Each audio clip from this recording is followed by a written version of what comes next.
So, I compared Anki and Quizlet. And here's what I found. They're both popular study tools, but they take very different approaches to learning. Anki is built around spaced repetition. You create flashcards, review them over time, and Anki focuses heavily on showing you information right before you're likely to forget it. It's especially useful for memorizing large amounts of information, but the interface can feel a little intimidating at first. Quizlet is much more beginner-friendly.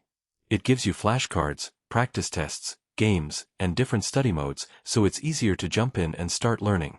The experience feels more polished and interactive, especially if you don't want to spend a lot of time setting everything up yourself. But here's the problem. Anki gives you more control over how you study, while Quizlet is easier to use but puts more emphasis on convenience. Some of Quizlet's more advanced features also require a paid subscription. So, which one should you choose? Pick Anki if long-term memorization and customization are your priorities.